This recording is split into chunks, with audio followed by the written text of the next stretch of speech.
Hello guys, welcome to my YouTube channel. तो आज हम क्लास 10th में से राजनीति का अध्याय 1 करने वाले हैं, सत्ता की साझेदारी। तो उसमें से इम्पोर्टेंट मैं आपको बताऊंगा, आप इनको याद कर लेना। तो चलो शुरू करते हैं वीडियो को। तो अपना बेल्जियम है। बेल्जियम यूरोप का एक छोटा सा देश है। ओके। और बेल्जियम की सीमा पर कौन से हैं? फ्रांस, जर्मनी, नीदरलैंड, लक्समबर्ग, ये सीमा पर है ना। और बेल्जियम की जनसंख्या 1 करोड़, मतलब लगभग हरियाणा के 2 करोड़ है। उसकी आधी जनसंख्या बेल्जियम में 1 करोड़ है ना। सही है ना। चलो ठीक है, आगे बढ़ते हैं। आपको समझ में आ गया। और बेल्जियम की सीमा पर, जैसे भारत की सीमा पर अपने पाकिस्तान, नेपाल ये सब बसे हुए हैं ना, वैसे इनकी सीमा पर भी है फ्रांस, जर्मनी, नीदरलैंड और लक्समबर्ग ये हैं। ओके। तो चलो आगे बढ़ते हैं। तो देखो, बेल्जियम में कितना है, 59% डच भाषा बोलते हैं। और ये फ्लोमिश क्षेत्र में रहते हैं ना। और 40% फ्रेंच भाषा जो वेलोनिया क्षेत्र में रहते हैं। और 1% जर्मन भाषा बोली जाती है बेल्जियम में। ओके ब्रो, तो आपने ये समझ लिया होगा। और आगे देखते हैं हम। और क्या बेल्जियम की राजधानी क्या है? ब्रुसेल्स। और ब्रुसेल्स में भी देखो क्या है, 20% डच बोलते हैं और 80% फ्रेंच भाषा बोलते हैं। बेल्जियम में फ्रेंचभाषी और डच भाषियों की तुलना में ज़्यादा समृद्ध और शक्तिशाली थे। ओके। और उनमें आर्थिक विकास और शिक्षा का लाभ पाने वाले डच भाषा लोग इसी से नाराज़ थे, इन्हीं से नाराज़ थे अपने। ओके। तो और आगे देखते हैं। तो देखो, ये कौन से दशक में फ्रेंच और डच भाषा बोलने वालों के बीच तनाव बढ़ने लगा? तो 1950 और 1960। ये इंपॉर्टेंट है, याद कर लेना बच्चों। ओके। तो ये 1950 और 1960 के बीच में ये टकराव होने लग गया, मतलब तनाव बढ़ने लगा। क्यों बढ़ने लगा? क्योंकि देखो ना, डच भाषा बोलने वाला क्या था ज़्यादा, और फ्रेंच वाला देखो 59, डच वाला ज़्यादा था, डच भाषा वाले, और फ्रेंच वाले कम था। तो एक कम ज़्यादा में ही उनके आपसी तनाव बढ़ने लगे। ओके, चलो नीचे देखते हैं। श्रीलंका के अंदर आते हैं। बेल्जियम का समाप्त होने के बाद में दूसरा ये यूरोप का ही, ये दोनों महाद्वीप देश है। महाद्वीप तो अपना वो ये यूरोप में बेल्जियम और श्रीलंका ये दोनों आते हैं। ओके। तो बेल्जियम समाप्त होने के बाद में हम आते हैं श्रीलंका में। अब श्रीलंका में एंटर करने के बाद में हमको 2 भाषा मिलती है, सीली और एक तमिल। और ये ईसाई कम ही, इन दोनों का मेन है सीली और तमिल। ईसाई है और 1% अन्य। तो सीली में देखो भाई 2 करोड़ जनसंख्या, लगभग, मतलब लगभग क्या बराबर ही है 2 करोड़ के। हरियाणा ऊपर दिखा था ना हमने, देखो यहाँ पे ये हरियाणा में 2 करोड़ है। और अपने श्रीलंका में भी 2 करोड़ ही जनसंख्या है। और यहाँ पे देखो 74% सीहली भाषा बोली जाती है, 18% तमिल, ये श्रीलंका में ही बोली जाती है। ओके।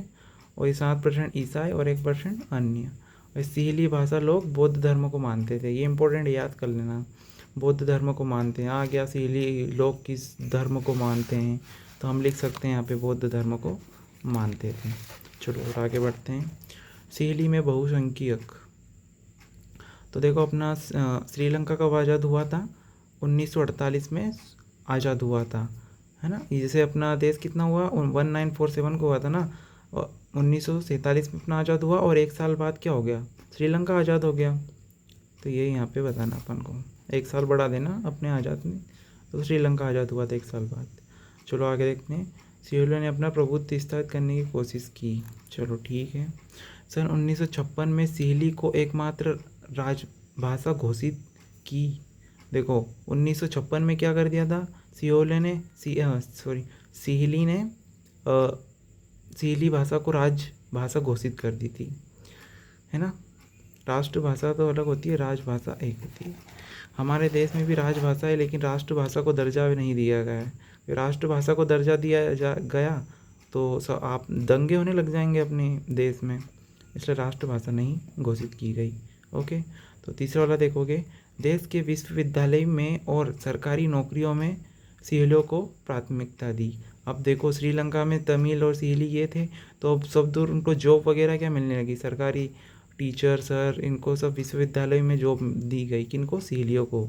और अपने तमिल तो ऐसे ही गरीब रह गए। चलो आगे देखते हैं। सीहली भाषा लोग बौद्ध धर्म के अनुयायी थे। ओके। श्रीलंका के देखते हैं दूसरे पेज में। श्रीलंका के नई संविधान के अंतर्गत सरकार ने बौद्ध धर्म को प्रोत्साहन मिला। देखो भाई, संविधान के अंतर्गत बौद्ध धर्म को प्रोत्साहन मिल गया और उन्नति हो गई बौद्ध धर्म को। चलो ठीक है, देखो परिणाम स्वरूप क्या हुआ, तमिल और सिहली समुदाय के बीच मध्य संबंध बिगड़ने लगे। मतलब यहाँ पे वो हो गया ना, गृह युद्ध स्टार्ट हो गया। मतलब एक ही राष्ट्र के अंदर अपने संगठित गुटों के बीच युद्ध सा लगे, उसे गृह युद्ध कहते हैं। कभी कभी ये दो देशों के मध्य होने वाले युद्ध को भी गृह युद्ध कहते हैं, जो अपनी एक ही देश से अलग हो गए होंगे। चलो, सत्ता की साझेदारी क्यों ज़रूरी है ये भी देख समझ सकते हो आप पे। किसी भी देश में जहाँ पर बहुत से जातीय, भाषीय तथा धार्मिक रहते हो, वहाँ पर सत्ता की साझेदारी की आवश्यकता होती है। देखो भाई, एक देश है जैसे अपने ही है भारत में कितनी सारी जाति भाषा वाले लोग रहते हैं। अब इनको सबको समान मतलब अच्छे से रखने के लिए सत्ता की साझेदारी की ज़रूरत होती है, क्योंकि सबको समान अधिकार मिल पाए। यहाँ पे यही लिखा है, क्योंकि यह प्रत्येक समूह के समान सत्ता प्रदान करती है। चलो, समझ में आ गया। चलो देखते हैं सत्ता की साझेदारी के रूप।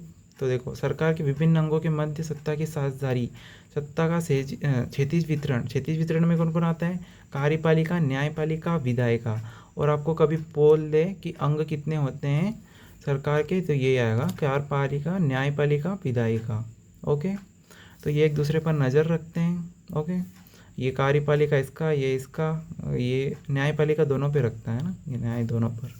ओके, चलो नीचे आते हैं। और तो यहाँ पे देखो, सरकार के मध्य विभिन्न स्तरों पर सत्ता की साझेदारी, ऊर्ध्वाधर वितरण देखो, केंद्र सरकार, राज्य सरकार और स्थानीय सरकार, ये एक दूसरे पर नज़र नहीं रखते हैं। केंद्र सरकार जो बीच में है, जैसे अपना मोदी सरकार है, केंद्र में ना बीच सेंटर में बैठा है, और राज्य सरकार अपनी अपनी सरकार, हमारी राज्य सरकार होती है। और स्थानीय सरकार जैसे गाँव में होती है ना, पंचायत वगैरह, ये हमारी स्थानीय सरकार होती है, एक दूसरे पर नज़र नहीं रखती है। पर लेकिन ये अपना क्षैतिज वितरण में नज़र रखते हैं, लेकिन ऊर्ध्वाधर में नहीं रखते हैं। ओके, तो चलो इसका ये देखो, यहाँ पे भी क्या लिखा हुआ है, श्रीलंका का प्राचीन नाम क्या है, सीलोन। ये भी इम्पोर्टेंट है, तो आप इसको भी याद कर लेना। आप लास्ट प्रश्न में हमको ये बताना कि श्रीलंका में कौन सी भाषा बहुसंख्यक है। ये कमेंट करके बताना जल्दी जल्दी, आप कितने बच्चे इस क्वेश्चन का सही आंसर देते हैं। ओके, तो मिलते हैं हम नेक्स्ट वीडियो में। और आपको एक बात बताना चाहता हूँ, इसमें एकात्मक और संघात्मक बस बता देता हूँ क्या, वो हम अगले नेक्स्ट वीडियो में डिस्कस करेंगे। तो नेक्स्ट वीडियो लाने के लिए भी कमेंट करना, और इस प्रश्न का भी आप आंसर देना कि श्रीलंका में कौन सी भाषा बहुसंख्यक है। जिसने अच्छे से वीडियो और आराम से देखी होगी और समझा होगा, वो इसका आंसर दे पाएगा। तो चलो, आज की क्लास ख़त्म। बाय बाय, मिलते हैं नेक्स्ट वीडियो में, तब तक के लिए बाय बाय।